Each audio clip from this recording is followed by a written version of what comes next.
The moment my son looked me in the eye and denied I was his mother, 28 years of sacrifice crumbled into dust. But what happened next would shock everyone in that graduation hall, including myself. The auditorium buzzed with electric anticipation, filled to capacity with hundreds of proud families whose faces beamed with joy as they awaited their children's medical school graduation. I carefully smoothed down my navy dress, the finest one I owned, purchased specifically for this monumental day with money I'd painstakingly saved for 3 months, quarter by quarter. My weathered hands trembled slightly as I checked my reflection one final time in my small, compact mirror. At 65, the relentless decades of working multiple jobs had etched deep lines around my eyes, mapping every struggle and sleepless night. But today, those same lines crinkled with pure, overwhelming pride. "Mrs. Patterson, would you like some water?" asked a kind young usher, her voice gentle as she noticed my nervous energy radiating through the crowded space. "No, thank you, dear. This is such an enormous day," I replied with a trembling smile, tucking a rebellious strand of silver hair back into place.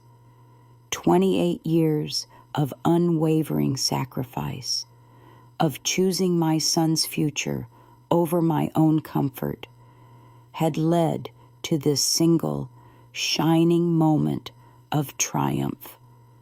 When Felix was born, I made myself a sacred promise that still echoes in the deepest chambers of my heart.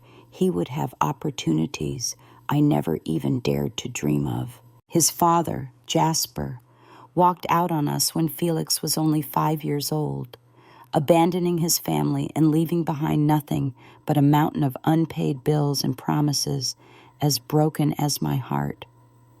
I can still vividly picture that devastating night that changed everything. Sitting completely alone at our tiny, scratched kitchen table after Felix had finally gone to bed, frantically calculating and recalculating how I could possibly make ends meet as a suddenly single mother with no safety net. That was the night everything shifted. That was the night I made the decision that would define the next 2 decades of my life. I would do absolutely whatever it took, work however many jobs were necessary, sacrifice whatever needed sacrificing to give my precious son a real fighting chance at a better life than the one fate had handed us. The very next morning, with determination burning in my chest, I picked up my first additional job. The years that followed blurred together in an exhausting, relentless cycle that became my new reality. Early mornings spent scrubbing office buildings until they sparkled, making sure every surface gleamed before the executives arrived. Long afternoons answering phones at the local medical clinic, where I watched doctors come and go while dreaming of the day my own son might walk those halls, and seemingly endless evenings waiting tables at the neighborhood diner until my feet screamed in protest and my back ached with every step. Even on my most bone-weary days, when exhaustion threatened to completely overwhelm me and I could barely keep my eyes open, I still found the energy to help Felix with his homework. I watched with swelling pride as his grades soared beyond what I'd ever achieved in school, as his natural intelligence blossomed under my encouragement, and as his childhood dream of becoming a doctor began taking genuine, tangible shape. Every A on his report card felt like validation that all the sacrifice was worth it. When Felix received his acceptance letter to medical school, that thin envelope that held our entire future, it was without question the happiest day of my entire life. I remember holding that letter with shaking hands, reading those beautiful words over and over until they were burned into my memory. Without a moment's hesitation, I immediately took on a third job. Sleep became a rare luxury I could seldom afford, something I grabbed in stolen moments between shifts. My body ached constantly from the physical demands, my back permanently bent from years of cleaning and lifting, my hands rough and cracked from countless hours of labor. But the crystal clear vision of Felix in his pristine white doctor's coat kept me moving forward through every painful, exhausting step. The financial pressure was crushing. Medical school costs seemed impossible for someone like me, but I was determined to find a way. I took out loans I'm still paying off today, picked up weekend shifts whenever possible, and learned to live on practically nothing so that every possible dollar could go toward Felix's education. There were nights I went to bed hungry so he could have proper meals.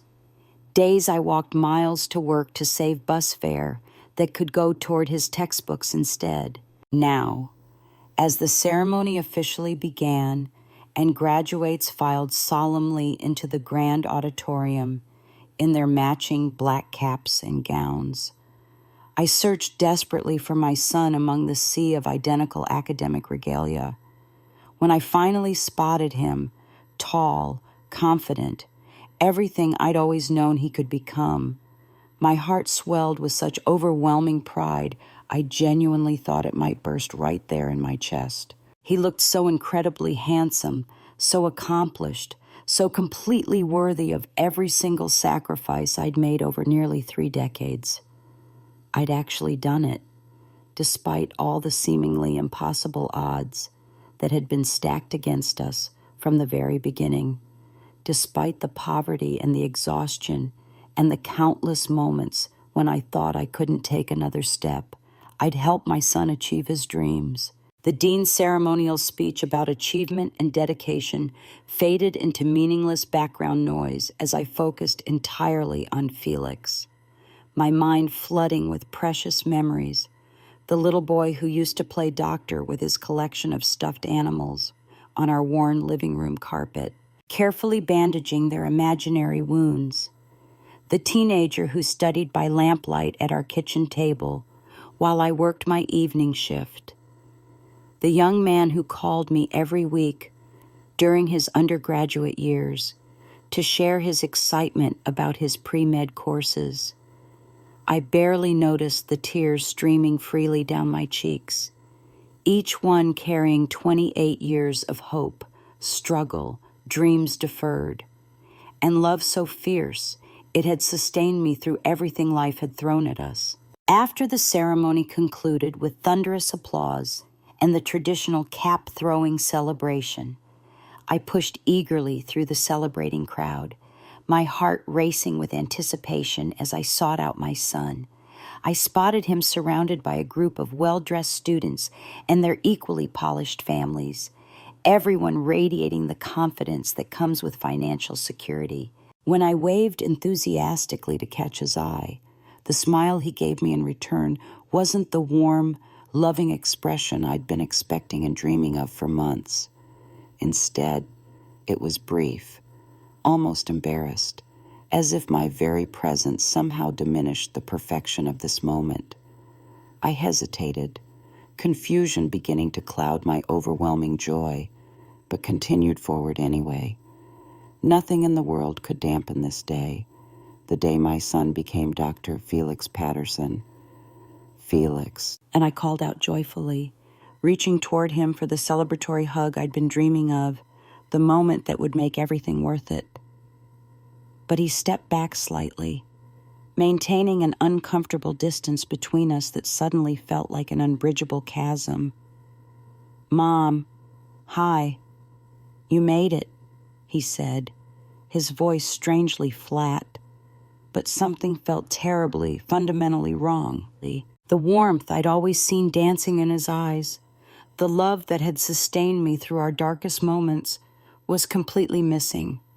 Little did I know, the next few minutes would completely shatter everything I thought I knew about my son and change both our lives forever.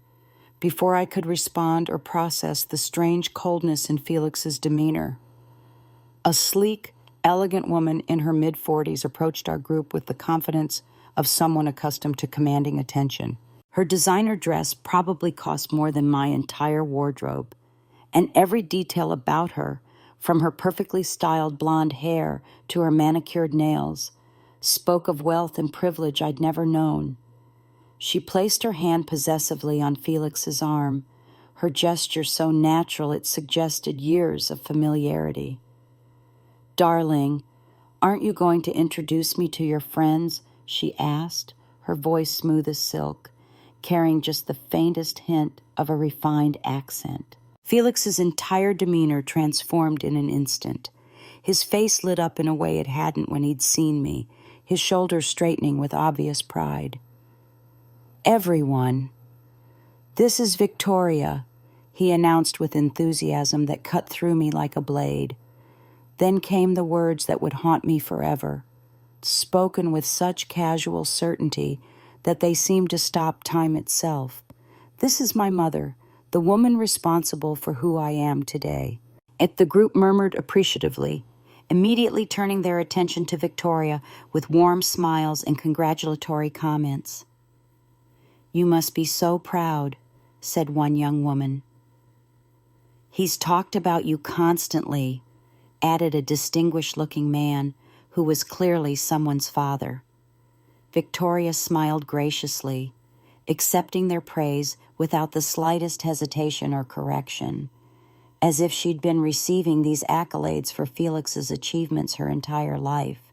I stood completely frozen, invisible in plain sight, feeling as though the ground beneath my feet had suddenly given way. The chatter around me faded to a dull, distant hum as I tried desperately to make sense of what was happening. This couldn't be real.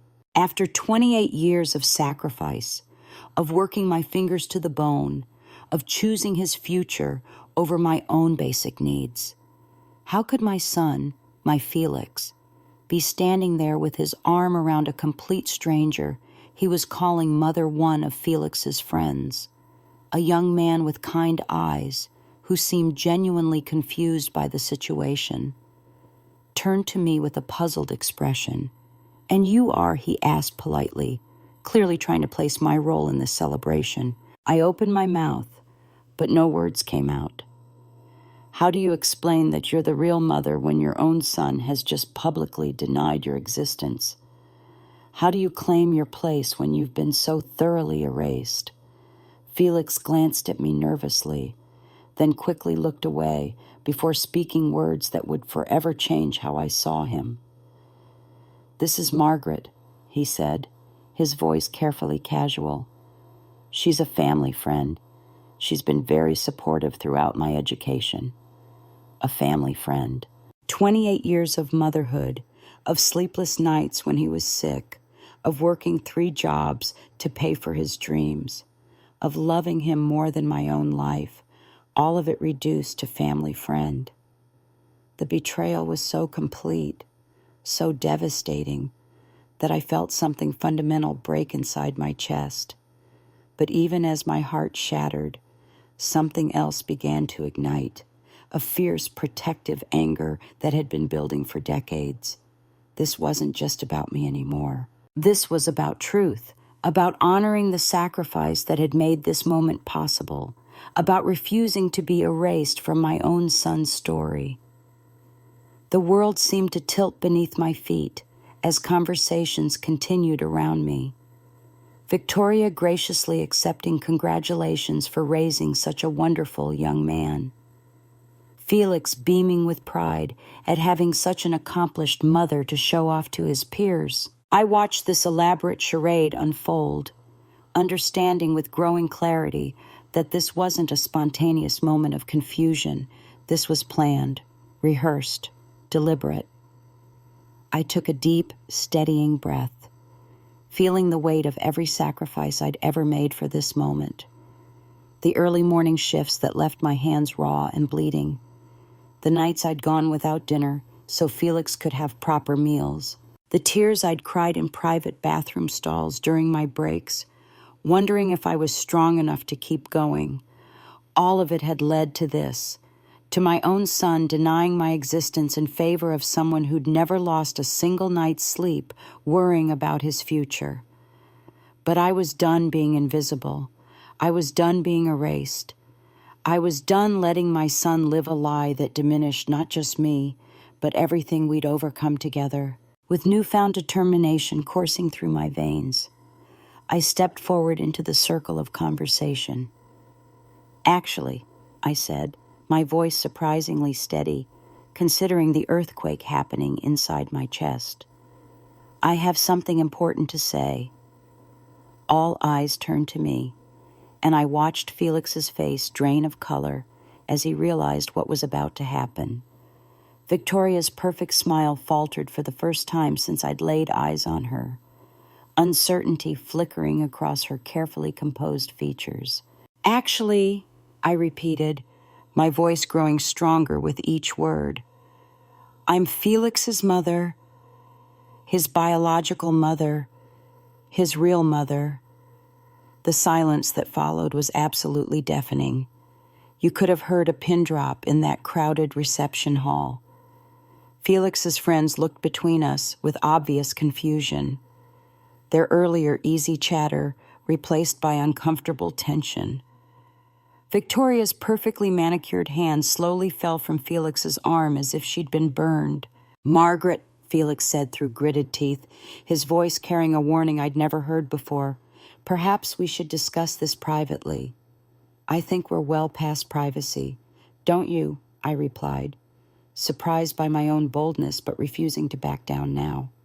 "For 28 years, I've been washing dishes and scrubbing floors to put you through school. I've worked 3 jobs since you were accepted to medical school. My hands are rough and my back is permanently bent, but I made sure you never went without a single thing you needed."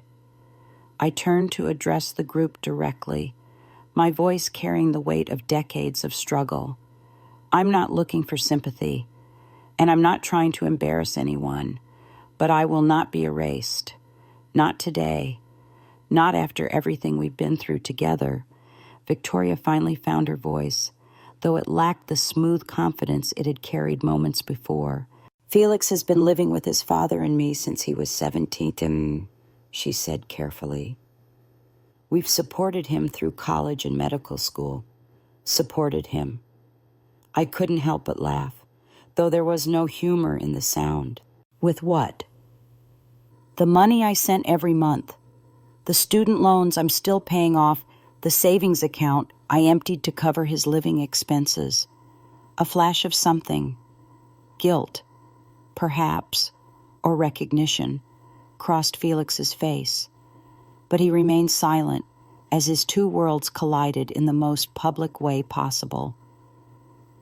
"His stepfather, my husband Richard, paid for Felix's undergraduate degree," Victoria continued, but her voice had lost its earlier authority. "We've provided him with opportunities and connections that, and I'm grateful for that." I interrupted, meaning every word. "I truly am. But that doesn't erase the 17 years before that. The nights I held him when he had nightmares, the baseball games I never missed, even when I had to leave directly from one job to make it there on time. The science fair projects we built together on our kitchen table because we couldn't afford fancy materials." I reached into my worn purse with trembling hands and pulled out a small, carefully folded piece of paper, something I'd carried with me every day for nearly 2 decades. "Do you remember this, Felix?" I asked softly, beginning to unfold the precious document. Felix's eyes widened in recognition, and for a moment, I saw a glimpse of the little boy I'd raised. It was a crayon drawing, faded with age, but still clearly depicting a stick figure in a white coat. Above it, in a child's uneven handwriting, were the words, "When I'm a doctor, I will buy my mom a big house so she doesn't have to work anymore." "I've kept this all these years," I said, my voice growing softer but no less determined. "It got me through the hardest days, the impossible nights when I thought I couldn't take another step. This little drawing reminded me why every sacrifice was worth it. The group had fallen completely silent now, the weight of this revelation settling over everyone like a heavy blanket. Victoria looked away, her perfect composure finally cracking under the pressure of the truth. Then Felix did something that surprised everyone, including me. He stepped away from Victoria and moved toward me, his face a mixture of shame, recognition, and something that might have been relief.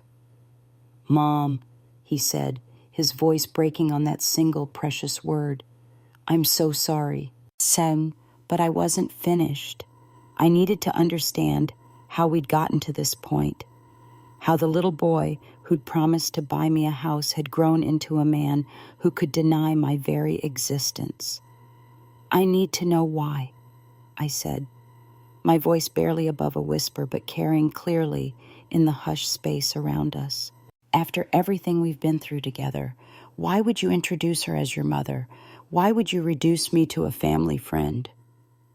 What Felix said next would reveal a truth more painful than anything I could have imagined. Felix's answer hit me like a physical blow, each word landing with devastating precision. "Because I was ashamed," he whispered, the confession hanging in the air between us like a toxic cloud. The words seemed to echo in the sudden silence that had fallen over our group. Ashamed. Of me. Of us. Of everything we'd built together through sheer determination and love. "Ashamed of me?" I managed to ask, though my voice sounded foreign to my own ears. He looked down at his polished dress shoes I'd helped pay for, before meeting my eyes again. "Not of you exactly," he said quickly, "but the damage was already done. Of where I came from, of our tiny apartment with the leaky faucet and thin walls, of your 3 jobs, of how hard everything always was for us." He gestured toward his classmates, these polished young people who stood around us in uncomfortable silence. "These people," he continued, his voice growing more desperate, "they come from money, from prestige. Their parents are doctors and lawyers and business owners. They summer in the Hamptons and take skiing trips to Colorado. They've never worried about whether the electricity would be shut off or if there was enough money for groceries." Each word was like a knife twisting deeper into my heart. I thought of all those times I'd held him close, promising him that our circumstances didn't define us, that love and determination could overcome anything. Apparently, I'd been wrong, and I wanted to belong, Felix admitted, his voice breaking slightly. I wanted to fit in with them instead of being the scholarship kid whose mother cleaned their parents' offices. Victoria shifted uncomfortably beside us, clearly realizing she'd been unwittingly participating in an elaborate deception. "Felix," she said softly, "you never told us any of this." "So you borrowed someone else's mother?" I asked, my voice barely audible, but carrying the weight of 28 years of sacrifice. "You decided that Victoria's life, her achievements, her status, were more worthy than the woman who actually raised you." Felix flinched, as if I'd slapped him. "Richard and Victoria took me in after Dad reached out to them when I was 17. He explained, his words tumbling out in a rush. "They gave me a room in their mansion, introduced me to the right people, helped me navigate college applications for prestigious schools. It was so much easier than our life." "At our life," I repeated, feeling the phrase like broken glass in my mouth. "You mean the life where I worked myself to exhaustion to make sure you had every opportunity, the life where I chose your future over my own health, my own dreams, my own basic needs." The truth was becoming clearer now, and it was more painful than I could have ever imagined. This wasn't just about today's humiliation. This had been building for years. My son had been systematically erasing me from his story, replacing our shared history with something more palatable to his new social circle. When I started spending time with Richard and Victoria, Felix continued, his voice hollow, I saw how different life could be. Clean, comfortable, respectable. No one ever had to know about the nights we ate cereal for dinner because that's all we could afford. Or the times you worked double shifts and I had to walk to school because we couldn't afford gas money. One of Felix's classmates, a young woman with intelligent eyes, finally spoke up. Felix, are you saying you've been lying to all of us about your background? He nodded miserably. I created this whole identity. I let everyone believe that Victoria and Richard were my parents, that I came from their world of privilege and connections. It became easier and easier to maintain the lie, especially when people were so impressed by my family's accomplishments. And what about your father? I asked, though I dreaded the answer. Jasper. Where does he fit into this elaborate fiction? Felix's face darkened at the mention of his biological father. Dad contacted me when I was 17, completely out of the blue. At first, I was so excited. I thought he'd changed, that he wanted to be part of my life again.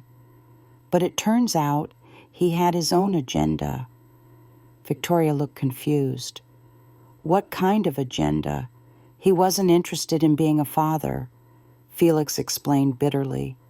He was interested in making connections with wealthy people who might be useful to him. When he found out about Richard and Victoria, he encouraged me to spend more time with them. He said it was my chance to trade up from our poverty. The phrase trade up hit me like another physical blow.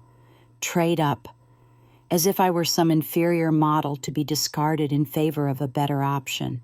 So this whole thing, I said slowly, trying to process the magnitude of the deception, was orchestrated by your father, the same man who abandoned us when you were 5 years old.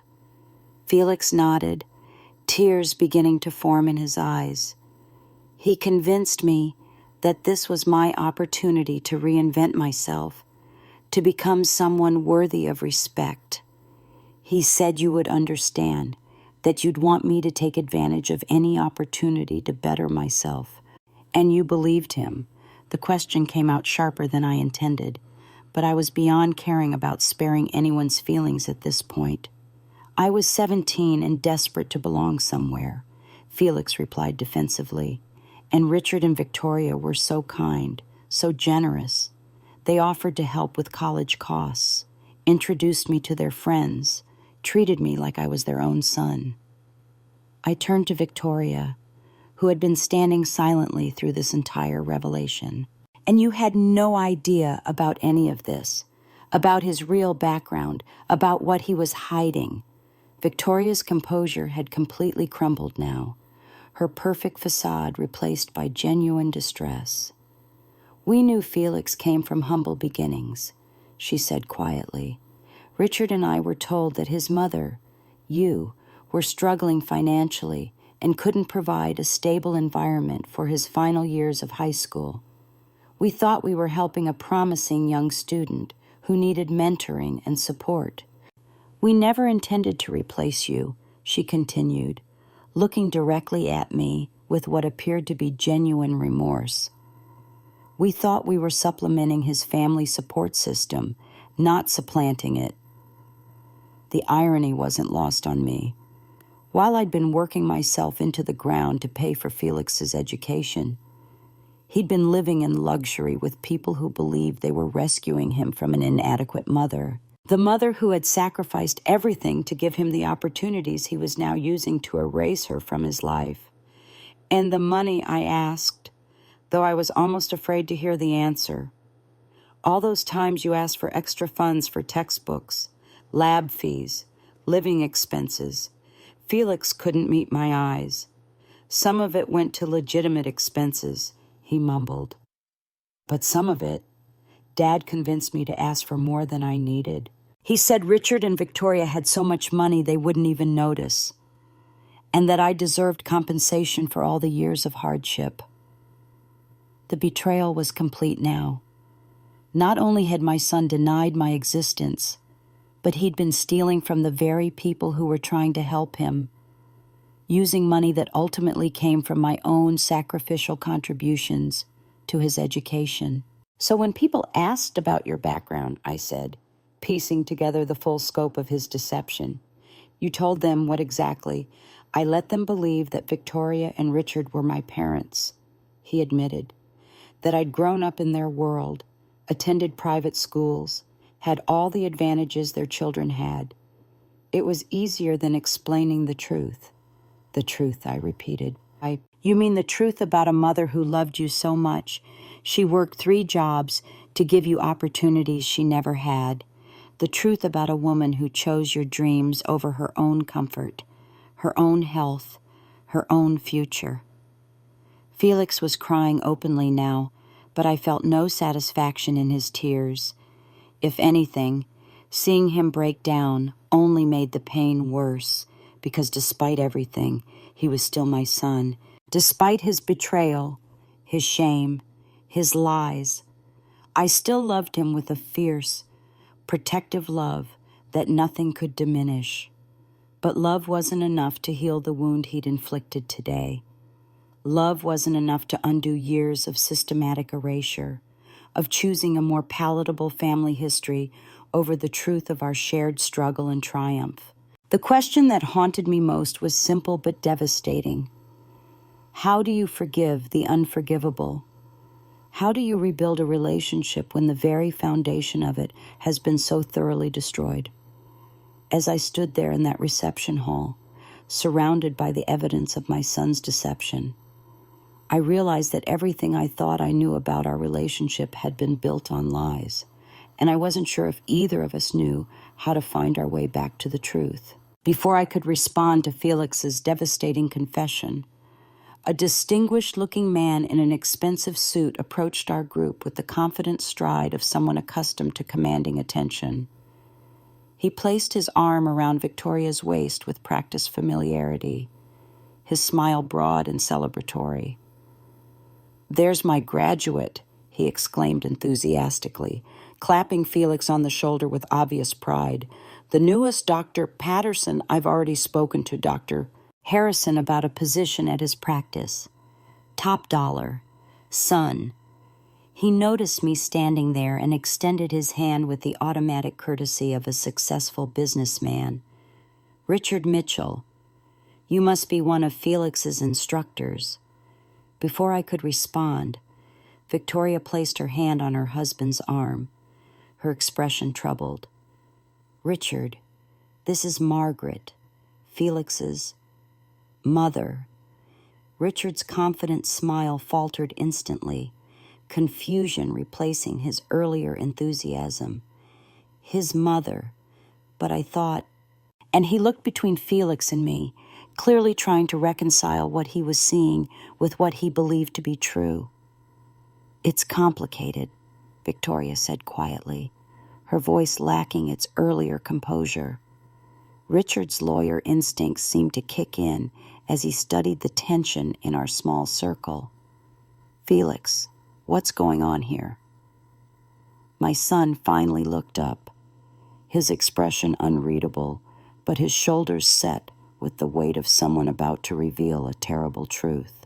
"Richard, there's something you need to know. Something I've never told you or Victoria. The tension in our group was so thick you could cut it with a knife. Whatever Felix was about to reveal, I had a sinking feeling it would change everything for all of us." "Richard," Felix began, his voice unsteady, "when my father reached out to you 8 years ago, he didn't tell you the whole truth."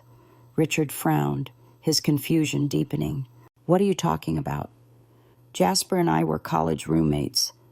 He told me you needed a place to stay while you finished high school, that your mother—" He glanced at me apologetically, was struggling to make ends meet. "That much was true," Felix admitted. "But Dad didn't reach out because he cared about my well-being. He reached out because he needed money." Victoria's perfectly arched eyebrows shot up in alarm. "Felix, what are you saying?" Felix took a shuddering breath before continuing. My father has never paid a dime of child support. He abandoned us when I was 5 and didn't contact us again until I was 17, when he suddenly reappeared with this elaborate plan. I closed my eyes briefly, remembering how excited Felix had been when Jasper called after 12 years of complete silence. How eagerly my son had gone to meet his father at that downtown diner, hoping against hope that the man who'd walked out on us had finally changed. He told me he wanted to help me achieve my dreams. Felix continued, his voice growing hollow. Said he had connections who could help me get into a good college. Then he introduced me to you and Victoria. But what you don't know is that before that meeting, he came to our apartment and asked my mom for money. All eyes turned to me, and I felt compelled to fill in the painful details. Jasper showed up one day completely out of the blue. I explained quietly. He said he was in trouble, that he owed some dangerous people money and needed $10,000 immediately. When I told him I didn't have it, that I was barely making ends meet working 3 jobs, he became furious. He stormed out, I continued, the memory still raw after all these years. Said I was useless and that I'd always been holding him back. The next day, he called Felix directly. Richard's face had grown increasingly grim as he listened. Go on, he said to Felix, his voice tight with controlled anger. Dad made a deal with me, Felix said, his voice barely above a whisper. He would introduce me to his successful friend, you, Richard, who could help my career, but in exchange, I had to help him get money from that friend. And Victoria gasped, her hand flying to her mouth. Are you saying Jasper used you to get money from us? Felix nodded miserably.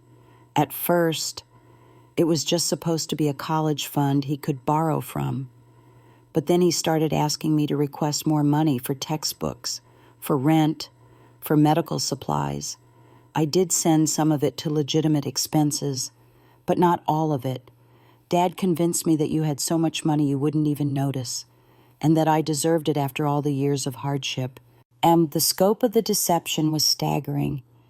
Not only had Felix been living a lie about his identity, but he'd been systematically defrauding the very people who were trying to help him succeed. And your mother, Richard asked, nodding toward me, where was she in all this? Felix hung his head in shame. I never told her. I was embarrassed. And I didn't want her to know I was in contact with Dad again. She'd worked so hard to protect me from him over the years. I convinced myself I was sparing her the pain of knowing he was back in our lives. I felt my heart breaking all over again, all those years. Felix had been carrying this burden alone, manipulated by a father who had never shown him genuine love or concern, and I'd been completely unaware, continuing to sacrifice everything while my son was being pulled into an elaborate web of lies and deception. Why didn't you tell us about this manipulation? Victoria asked, her voice gentle but firm. We would have helped you without Jasper's involvement. Because by the time I realized what was happening, I was in too deep, Felix replied, tears beginning to stream down his face. And then I started to enjoy the life you offered, the nice house, the connections, the respect that came with being associated with your family. It was so different from what I'd known growing up. He turned to me, his expression filled with self-loathing. I started to resent you, Mom, not because you did anything wrong, but because you reminded me of everything I was trying to escape. The poverty, the struggle, the feeling of never quite measuring up to my peers. His words cut deep, but there was a brutal honesty in them that I couldn't deny. I remembered the times he'd seemed embarrassed when I picked him up from school in my old, dented car, or when his friends asked about my work and he'd give vague, evasive answers. When did you last have contact with your father? Richard asked, his lawyer's mind clearly piecing together the timeline and implications. 3 months ago, Felix answered immediately. He called asking for more money, said he had gambling debts and needed cash fast. When I refused, he threatened to tell you everything. I've been terrified ever since, waiting for the other shoe to drop. Richard's expression softened slightly, though his voice remained serious. Felix, you're not the first young person to be manipulated by someone who should have protected you, but the deception has gone on long enough. He turned to Victoria, and they exchanged a look that spoke of years of marriage and shared decision-making. We need to talk privately, he said to her. Victoria nodded, her usually confident demeanor subdued. She looked at me with a mixture of emotions I couldn't quite read: guilt, sympathy, and perhaps a new understanding of just how complex this situation had become. Margaret, she said quietly, I never meant to. I didn't know. It's not your fault. I surprised myself by saying, and meaning it, you've been good to my son, and that's what matters to me. As Richard and Victoria stepped away to have their urgent conversation, I was left alone with Felix in the middle of the reception hall. The graduation celebration continued around us, but we existed in our own bubble of painful revelations and damaged trust. I don't know what to say, Felix whispered, his voice breaking. I've made such a mess of everything. Why didn't you come to me? I asked, the question that had been burning inside me throughout this entire ordeal. All these years of carrying this alone, of being manipulated by your father, why didn't you trust me enough to tell me what was happening? Felix looked at me with eyes full of regret. I thought I was protecting you, he said, but I think I was really protecting the image of myself I was trying to create. The successful doctor from a respectable family, not the kid whose mom cleaned houses to make rent. Essie, and the truth of his words hung between us like a bridge we'd have to decide whether to cross. After 28 years of sacrifice, of working myself to the bone for his future, my son had systematically erased me from his story. The question now was whether there was any way back from such a profound betrayal. But even as I grappled with the magnitude of his deception, I couldn't shake the image of that 5-year-old boy whose father had planted the first seeds of shame about our life together. Perhaps the real tragedy wasn't just Felix's lies, but how Jasper's abandonment had left wounds that never properly healed. Before Richard and Victoria could return from their private conversation, the reception hall's main doors burst open with a force that made several people turn and stare. A man strode in with the kind of arrogant confidence that demands attention, though time had clearly not been kind to him. His once handsome face was now bloated and weathered, his expensive suit wrinkled and ill-fitting, as if he'd been wearing it for days. But despite his deteriorated appearance, he still carried himself with the same swagger I remembered from decades ago. Jasper. My blood ran cold as I watched my ex-husband scan the room until his eyes locked onto our small group. A cruel smile spread across his face as he approached us with the predatory grace of someone who thrived on chaos and manipulation. Richard, Victoria, he exclaimed loudly, as if greeting beloved old friends, his voice carrying across the reception hall and drawing unwanted attention from nearby families. Sorry to crash your celebration, but when I heard my son was graduating, I simply had to be here. He stopped abruptly when he noticed me standing there, his expression shifting from false charm to genuine surprise, then quickly to barely concealed hostility. Margaret, what are you doing here? She's here because she's Felix's mother, Richard said coldly, having returned just in time to witness Jasper's dramatic entrance. His real mother, in every way that matters. Jasper's eyes narrowed dangerously as he processed this information. I see Felix has been telling tales again. Not everything you hear is the truth. Richard, my ex-wife has always had a talent for playing the victim. Whatever he's told you, it's not the full story, Jasper continued, his voice taking on that smooth, manipulative tone I remembered so well. Margaret here was always trying to turn my son against me, even when I was trying to provide for my family. Save it, Jasper, Richard interrupted sharply. We know everything. How you manipulated a 17-year-old boy. How you used him to extract money from us. How you abandoned your family not once, but twice. Jasper's false charm began to crack around the edges. You think you can threaten me? I've got nothing to lose here. Richard, if I go down, I'll make sure everyone knows how the great philanthropist Richard Mitchell was duped for years. How he tried to buy himself a son and got played by a gambling addict. Till Victoria stepped forward, her voice steady despite the obvious tension. No one was trying to buy anything. Jasper, we were trying to help a promising young man, something his actual father should have been doing all along. This is pointless, I said, finding my voice and my strength. Jasper has never taken responsibility for anything in his life. He's not going to start now. Jasper turned on me with a vicious smile that sent chills down my spine. Speaking of responsibility, Margaret, why don't you tell them all your little secret? The real reason I left our happy home all those years ago. The reception halls seemed to grow quieter around us. Though I knew it was probably just my imagination, I felt my heart begin to pound as I realized what Jasper was about to do. The story Margaret's been telling isn't quite complete, Jasper announced with obvious satisfaction.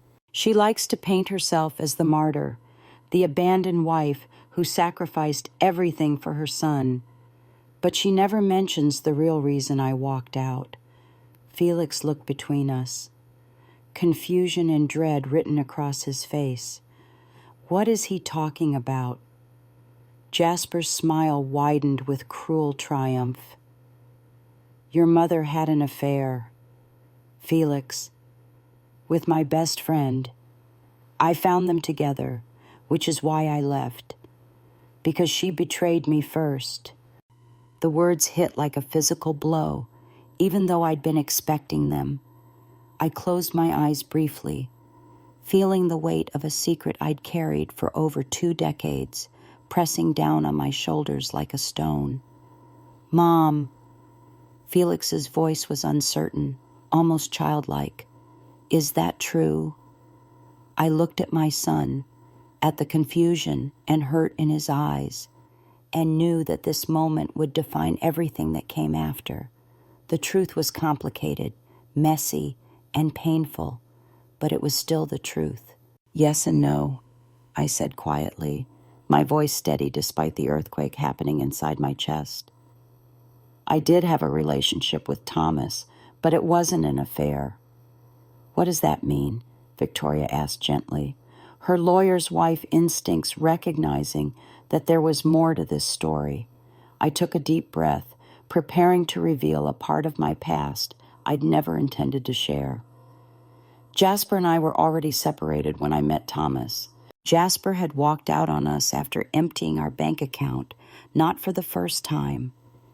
He was gone for 3 months with no word, no money, nothing. I thought he was gone for good. Separated isn't divorced. Jasper cut in smugly. You were still my wife, which made what you did adultery. A wife you had abandoned, I replied firmly, along with your 5-year-old son. I turned back to Felix, needing him to understand. Thomas was kind. Felix, he was stable, reliable, everything your father wasn't. He helped us when we had literally nothing. He brought groceries when our cupboards were empty, helped with rent when I couldn't make ends meet, and yes, I fell in love with him for the first time in years. I thought we might have a chance at a normal, happy life. Then what happened? Felix asked, though his voice suggested he already suspected the answer wouldn't be happy. Your father came back, I said simply. He found out about Thomas and flew into a rage. He threatened to take you away from me, said no judge would give custody to an adulteress. I was terrified. Felix, we had no money for a legal battle. And in those days, courts often favored fathers, even absent ones. So you chose me over Thomas, Felix said slowly, understanding beginning to dawn on his face. I nodded, feeling tears threaten for the first time since this nightmare began. Thomas wanted us to fight, but I couldn't risk losing you, so I ended things with him. And then, a week later, your father left again anyway, this time supposedly for good. Victoria looked at Jasper with undisguised contempt. So you abandoned your family twice, held a relationship over Margaret's head that began after you'd already left, and then poisoned your son's mind against his mother. And you have the audacity to stand here and act self-righteous. Thomas was a good man, I continued, my voice growing stronger. He would have been a wonderful stepfather to you, Felix.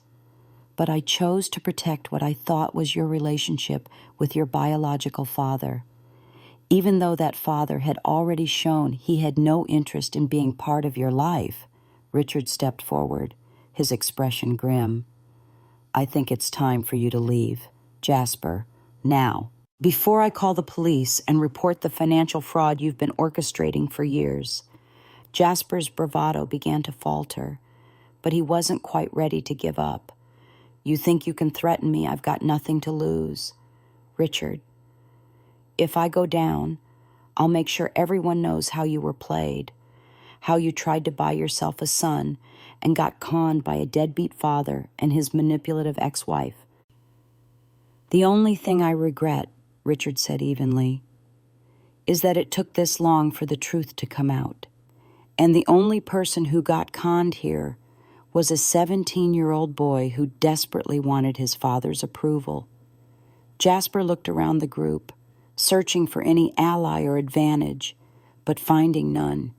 Even Felix, who had once been so desperate for his father's approval, now looked at him with clear-eyed disgust. This isn't over, Jasper said, his voice losing its earlier confidence. I'm still his father. I still have rights. You forfeited those rights when you walked out on your 5-year-old son, Felix said, his voice steady and strong. You forfeited them again when you used me to steal from people who were trying to help me. The only thing I regret is that it took me this long to see you for who you really are. Jasper's face contorted with rage and desperation. You'll regret this, son. Choosing them over your own father, believing her lies over the truth. You think they really care about you? You're just a project to them, a charity case that makes them feel good about themselves. The only lies here are the ones you've been telling for 23 years, Felix replied firmly. And I'm done listening to them. With that declaration, something seemed to break inside Jasper. Without another word, he turned and stormed toward the exit, his footsteps echoing across the reception hall. We heard the main doors slam shut moments later, the sound reverberating like the final punctuation mark on decades of manipulation and pain. In the silence that followed, I felt something fundamental shift in the air around us. The truth was finally out, all of it, messy and complicated and painful as it was. But sometimes the truth, however difficult, is the only thing that can set you free. The question now was what we would all choose to do with that freedom. In the silence that followed Jasper's dramatic exit, something profound settled over our small group. The lies had been exposed. the manipulation revealed, and now we stood together in the harsh light of truth, wounded but somehow stronger for it. Richard was the first to speak, his voice gentle but firm. "Margaret, I owe you an enormous apology. We were unknowingly part of causing you pain, and that was never our intention." "And I need to make something clear," Victoria added, stepping closer to me. "You've spent 28 years sacrificing everything for your son. While I've only known Felix for 8 years, I never intended to replace you. I'm truly sorry if I ever gave that impression." Felix looked between us all, hope cautiously dawning in his eyes. "What happens now? Now we start over," Richard said decisively. "Felix, Victoria and I still want to support your medical career, but from now on, everything needs to be above board. No more secrets, no more lies, and no more hiding your mother," Victoria added firmly, looking directly at me. "Margaret is an extraordinary woman who deserves recognition for everything she's accomplished. See." 3 months later, I found myself standing in the lobby of Riverside Community Hospital, watching through the glass doors as Felix walked toward me in his pristine white coat. The embroidered name read, Dr. Felix Patterson. He'd chosen to keep my last name professionally, a decision that had brought tears to my eyes when he told me. I had taken Victoria's job offer to coordinate the hospital's volunteer medical program, and today marked the opening of our new clinic for low-income families. As cameras flashed to capture the moment, Felix put his arm around me and spoke clearly into the microphones. "This is my mother, Margaret Patterson. Everything I am today, I owe to her unwavering love and sacrifice." This time, no one questioned who I was. I had learned that sometimes life breaks you down completely before it builds you back up stronger. The truth had been painful, but it had also set us free.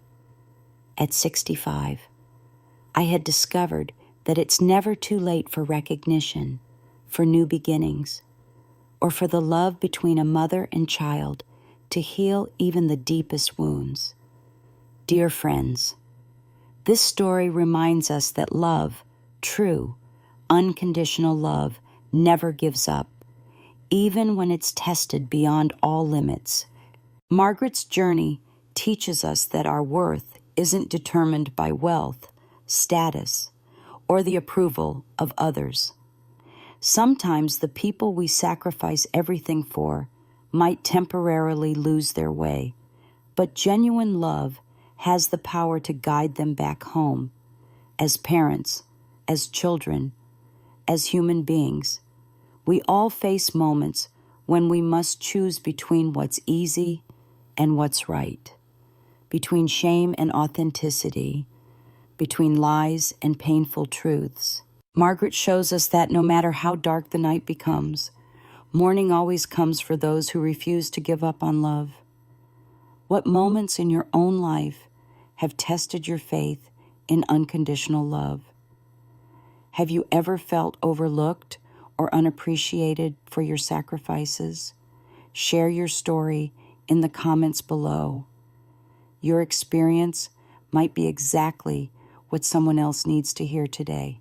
If this story touched your heart and reminded you of the power of a mother's love, please hit that subscribe button and ring the notification bell. Together, we'll continue sharing stories that celebrate the unsung heroes in our lives, the people who love us unconditionally, even when we don't deserve it.